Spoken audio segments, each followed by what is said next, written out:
Hello, and welcome to another episode of Turing's Time Lapses. To this week, mainly, I have been working on this item sorter.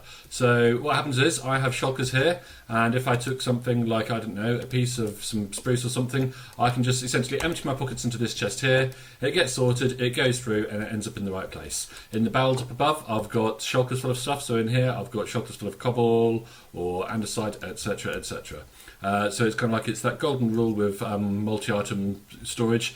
You can't have any blank space, and essentially items will look for stacks that they can join. So essentially this system here is going to be sorting my items for me. This is what I've been spending most of this week doing, and I have got a time lapse to show you for that, but I've got a few other things to show you first.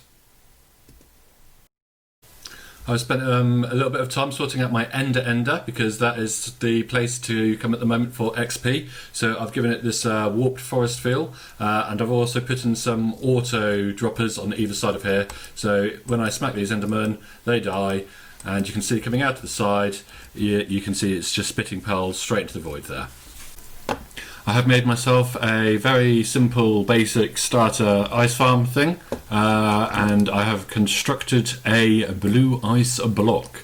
With the blue ice block, I have managed to create myself a basalt generator. This isn't anyone's design, this is me just playing with the mechanics of the game and trying to figure things out. So I mean, eventually it would be nice kind of like having a TNT duper auto basalt generator type thing, but at the moment I can kind of like, if I want some basalt, I can come here and gradually it refills itself up. So the story of this episode essentially is that I knew I wanted auto storage, but I didn't have the redstone to build it, so I kind of like looked at some witch hut designs and they needed slime to be able to construct. So I found myself witch hut and everything, but I don't have a slime farm. So I thought kind of like the best way to try and incorporate all the farms and stuff in this new area is to strip mine underneath where I live in the hopes of randomly coming across a slime chunk, and that has actually given me, the process of doing that has given me enough redstone to construct the auto sorter. But yeah, I'm going to continue strip mining around here, I think, for resources, and then, you know, I managed to pick up 4 slime, I think it is, from a wandering trader. So, and I am thinking about black glass. It would be nice to get a wither skull farm down, and I think Razorworks has one which uses 1 sticky piston or 1 slime block or something. At the moment, my slime, I've got 5 slime balls which I picked up from a wandering trader. Farming. This is the, sorry, not even farming. Speaking of mining, this is the other type of mining I've been doing. Notice that, I mean, I know there's lava above there, so ignoring that. Notice that I have took out all of the gold ore, I've took out all of the blackstone. I'm about to die. Let's see if I can get back up again. Oh, that's gone horribly wrong.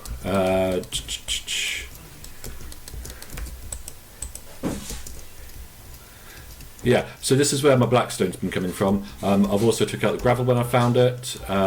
Some bits like hard to reach bits have left, or it's dripping with lava like that is. But essentially, I have got blackstone, I have got gold, I have got quartz, I have got gravel from going through this process.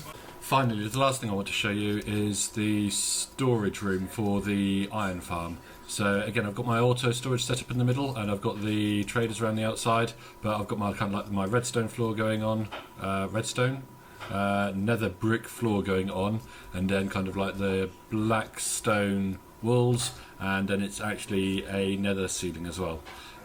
So again, iron comes into here, a fair bit of iron coming into there now. I can trade it with the villagers. Grizzled Grizzly mentioned in his video kind of like he scrolls randomly, I think, when placing each block, whereas if you kind of like look at the time lapse I'm about to show you, how I do it is I'll place like all of the red nether brick down, and then I'll place all of the chiseled blocks down, then all of the cracked bricks down, then all of the ordinary bricks down. I'm not criticising Grizzled's technique at all, I'm just kind of like showing my practice, because I think that's kind of like a way we can we can kind of like learn from each other and improve as from sharing our practices. Let's see how we can pull it off. I have tried, I do like making the time lapses, and it's kind of like I'm trying to incorporate a little bit of talking into my videos as well now. So again, it's kind of like, this is what I've spent the majority of my week doing, and it's just kind of like I record my play and I enjoy making the time lapses out of them. So it's going to be a bit of a long one, but it is a week's work. So hopefully, if you can do this right, you should now be hearing some intro music. Enjoy the time lapse.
Okay, I have downloaded the latest shaders as well, so I thought we could kind of like just finish off the episode with just a quick flyby with all the shaders on. I don't normally play with shaders on because I find it's very, very busy then. It's kind of like it's difficult to kind of like figure out what's going on, but it does look absolutely spectacular. I'm very pleased with this. I hope you enjoyed the video. If you did, feel free to kind of like leave a like, or if you've got a like, leave a comment, just like saying if you enjoyed the talking nests, if you enjoyed the time lapse, etc., etc. That'd be really, really helpful. Thanks so much for your time. Take care. Have a good night.